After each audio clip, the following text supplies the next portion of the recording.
What if that reality came with hidden traps that nobody told you about? Before you sign anything on the dotted line, watch this video and discover the shocking truths about rural living that could actually change your plans.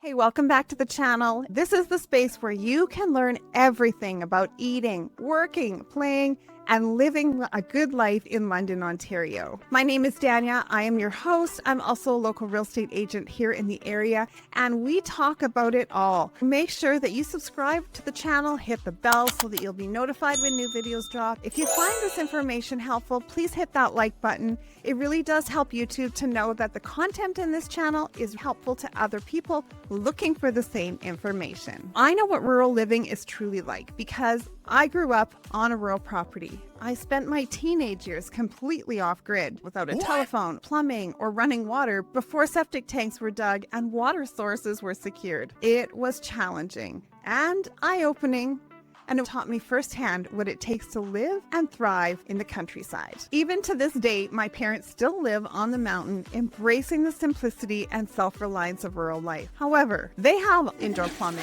running water, satellite internet, and cell reception. So life's a little different there than it was back in 1980. Those years shaped not only who I am, but also how I approach helping my clients navigate the world of country properties. It has taught me how to spot potential issues and ask the right questions. We have an issue. What type of issue? Let's dive into what it really takes to buy a country property in Ontario. This isn't just about the beauty of the rolling fields and the charm of a cozy farmhouse. It's about understanding what lies beneath the idyllic dream. One of the biggest appeals of rural living is the space. Lots of it. Acres, hectares, whatever you want to call it. But here's the thing. Maintaining all that space isn't as simple as it looks. Acres of land mean mowing fields, keeping overgrown brush under control, and knowing what kind of land waste collection and options are available to you. When it comes to accessibility, you need to think about more than just the beauty of your new home. How far is the nearest grocery store? What about medical services? How much will gas or travel expenses be for commuting to work? If your children are involved with after-school activities or sports, what will that look like for you and your family? Are we there yet? No, we are not. It's an investment of time and money. And don't forget about emergency planning. With longer distances to essential services, having a stocked emergency kit and reliable transportation is crucial. Whether it's investing in the right equipment or hiring help, you're going to need to factor all of these costs into your budget. And you'll want these questions answered before signing any contracts. Rural living offers so much peace, space, and deeper connection to nature. But it also comes with responsibilities that can be overwhelming if you're unprepared. Winters in Ontario can be brutal, especially in rural areas where snowplows might take hours or even a day or two to reach you. There are some areas where roads are considered private, and it's up to the residents to clear them. Private driveways are always the owner's responsibility and often hundreds of meters long. Whether it's a snowblower, four-wheeler with a plow, or a plow attachment for your vehicle, planning ahead will keep you from being stranded. Remember, it might mean you have to get up earlier in the morning before leaving for work to ensure that you can get out of your driveway. If you're not prepared for Ontario's snow-filled winters, even getting to your mailbox can feel like an expedition. Now let's talk about utilities. Unlike urban or city properties, most rural homes rely on private wells for water and septic systems for waste management. That's going to mean testing your water quality, maintaining filtration systems, and regularly pumping out your septic tank to avoid unpleasant surprises, if you know what I mean. Would that be raw sewage I'm smelling? Also, understanding what type of water source is important, whether it is a dug well, a drilled well, a sand well, or maybe you have a cistern. All these things are very important. You need to know how many gallons per minute you're getting from your water source, understand the health of the well, and if it will be sufficient for your family's needs. Septic tanks are built to the capacity of the square footage in a home. Make sure you have inspections on your well and septic system before firming up any purchases to ensure that you have the capacity for the needs of your family. Don't assume that wells and septic systems service all rural properties. The property may also be connected to a municipal water system or sewer system, or even both depending on the location. Understanding that the more services the property accesses from a municipality or township, the more property taxes that will be assessed towards your home. Double the taxes, triple the taxes. And don't forget, reliable cable, high-speed internet, and cell service aren't guaranteed. Make sure you check what companies are servicing these areas. Depending on where you are, you might need to get creative with connectivity solutions like internet hubs from your provider or satellite services like Starlink. You'll want to also research the costs for installation if there isn't any hooked up already, and the cost of maintaining ongoing services. When you're looking at rural properties, one of the first things you want to check is how the place is heated. Most homes aren't hooked up to natural gas because of the location of gas lines. So you're likely looking at propane, oil, electric, or wood as your main source of heating options. Each has its own quirks, so you want to ensure that the system is in good shape before you sign any paperwork. Start by inspecting the furnace just like you would with any other purchase. If it's forced air, check how old it is and whether it's been properly maintained. Older systems can be inefficient and might rack up your utility bills faster than you think. And don't forget to check the fuel tanks, whether it's propane or oil. These tanks can be a bit of an eyesore if they're not hidden well, and they require refills. The providing company of your propane or oil may require a rental fee for any tanks that are on the property. Now, if the property is heated with electric baseboards, you might be looking at higher hydro bills since these are notoriously inefficient. Wood stoves or pellet stoves can be great alternatives, but they do require a bit more hands-on work to maintain and keep constant heat. Plus, there are some lenders that actually classify homes with main source of wood burning as 3-season properties, which could cause issues with financing. So do yourself a favor and check the age and efficiency of your heating system, or you could end up burning through all your savings. Check if your property has been upgraded from oil to propane, electric, or even natural gas. You want to make sure that the previous oil tank is not buried on your property with potential to cause environmental factors. Have an inspector look for them. Now, electricity is another key factor in rural living, especially when it comes to running extra structures like a wood shop, garage, or anything that might need power beyond the main house. Not every rural property has an electric service that meets those needs. So it's important to assess whether the current setup can handle what you have in mind and if you have the money to upgrade it if needed. Rural areas are more prone to power outages, sometimes for extended periods of time, particularly in the winter. Check if the property has a generator or a secondary source of heat, like a wood stove, to keep things running. It's also wise to see if the property has a backup system in place for things like the sump pump to avoid issues during spring thaw or heavy rainfall.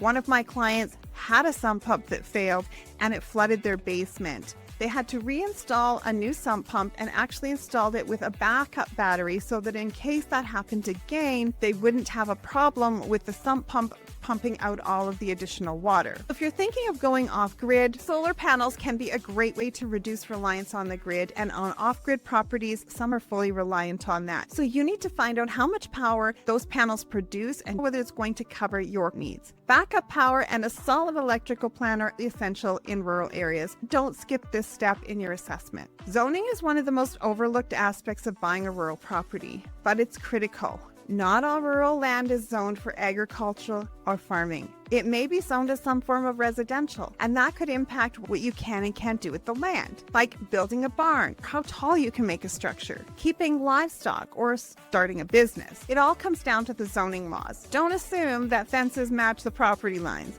I always recommend getting a professional survey to avoid disputes later on. London is surrounded by numerous municipalities, townships, and counties, all of which have varying bylaws and regulations regarding zoning, taxes, and many other things. An agriculturally zoned property that has been earning money is at risk of having HST added to the purchase price. A property at risk for this type of HST is described in the Canada Revenue Agency's website as a farm that is regularly used by a person for the purpose of gaining or producing income from a farming business carried on by the person. Farmland also includes any portion of vacant land, example a bush area, that may not be used directly in the farming business. In addition, any fixtures on the farmland, example a barn or a corral, form part of the farmland. All the information about these type of properties and whether HST is applicable or not can be found on the CRA website. I'm going to leave a link in the description below for you so that you can check all of that out. Please note that there also may be exemptions for any residential portions of the property that have not been used for commercial purposes or income earning. You need to remember that there may be exemptions for the residential portion of the property that have not been used for commercial purposes. For example, if you're purchasing a 10-acre property and 8 acres of that property was used for commercial, but 2 was used for residential purposes, the 2 acres with the home and the buildings surrounding that may be exempt from any HST, and HST may only be applicable on the 8 acres that was considered as working property. You may need to obtain an HST number and work with a legal and accounting team to minimize the impacts of your taxes. You're going to want an experienced accountant and a real estate lawyer to guide you. You got a good lawyer. You got the best lawyer. School zoning and bus routes are something that people don't think about. So if you have children, you'll want to pay close attention to the school boundaries, bus stops, and routes. Some bus routes require children to be up really early and they get home quite late, leaving tiny little humans so tired after a long day away from home. It also can mean when the weather is bad, the buses are canceled and the roads are deemed unsafe for them to drive on. Knowing that children will have to wait at a designated area for the bus, that can mean unpleasant waits out in the snow, in the rain, in the wind, and also a safety risk from speeding traffic. But trust me, someone who lived in a rural area, most drivers on rural roads rarely follow the speed limit. Many rural homeowners have shelters at the ends of their driveways for children to use while waiting for the bus to arrive. This keeps them out of the direct cold, wind, snow, rain, and it also keeps them safe from any traffic that are traveling along the road. If you have ever watched kids at a bus stop, if the parents aren't around, they may be running around chasing each other, playing and not really paying attention, and so safety is of the utmost importance. It's really nice to know that most rural properties still have the luxury of home mail delivery. Mailboxes are set up at the end of the driveway, and Canada Post delivers mail directly to you in those little post boxes. But there may be times when you're required to use a common mailbox area that is set up for nearby residents. These mailboxes are bigger boxes that are divided into smaller units for each address, and you're going to receive a key from Canada Post to access your assigned mailbox. Also, if your home is close to a small hamlet or a village, you may be required to collect your mail at a local post office there. Knowing all of this information is going to be very helpful for you as you plan your move. What about riparian rights? What are you talking about? What are you talking about? Water rights are another big consideration. Just because there is a stream on your property doesn't mean you have exclusive right to use it or even guarantee that you're going to receive water in the future. Researching water access and understanding land rights, riparian rights can save you from future headaches. It's helpful to know what is happening upstream. If a farmer or rancher has livestock on the land, do they ensure that the water is not impacted and contaminated by manure and other hazardous materials? I've linked this really great article from Siskin's law firm here in London right in the description below, and that will help you understand riparian rights in a greater context. Rural properties also come with unique insurance requirements. We talked a little bit about that earlier. Think older barns, wood stoves, wet certification, and proximity to flood-prone areas, and not to mention farmhouses can be triple bricked. That raises the replacement costs above the normal, and these factors can impact your premiums. I always encourage my clients to have a condition in their offer about insurance and making sure that they can obtain insurance on the property and that is within reason for them to afford it. It can impact how much you can afford in your mortgage if your insurance premiums are really high. Here's something that's a game changer that most buyers overlook entirely, but actually can make or break your real property dreams. It's a surprising factor that will protect your investment and even shape your future plans. When you're buying or selling a rural property, one of the most critical steps you can take is doing your research with the local municipality, county, or township. Papers are a matter of public record, and I'm not leaving. This isn't just a formality, it's about getting the complete picture of what's happening around your property and how it might affect you today, tomorrow, and when you decide you're going to sell your home. Development opportunities are popping up everywhere, and being informed about potential changes is essential. For example, is your neighbor planning to subdivide their property into residential lots or to sell to a developer for a future subdivision? That could mean more traffic, construction noise, or a change in how you feel about the area. On the flip side, it also could increase your property's value by bringing services closer to your home. And speaking of services, are there any planned upgrades to municipal infrastructure? Like new roads, water systems, drainage systems, and sewer lines may sound great, but they can come with higher taxes and special assessments added to your property tax. Knowing these details helps you plan financially and avoid surprises when the taxman sends that bill to you every year. Then there's the question of environmental or industrial impacts. Is there noisy or unsightly development in the works nearby? Whether it's a factory, a wind farm, or something entirely different, these factors could impact your enjoyment of the property and its future saleability. Here's where having a knowledgeable realtor makes all the difference. Your realtor should help you navigate municipal websites, reach out to planning offices, understand land use applications,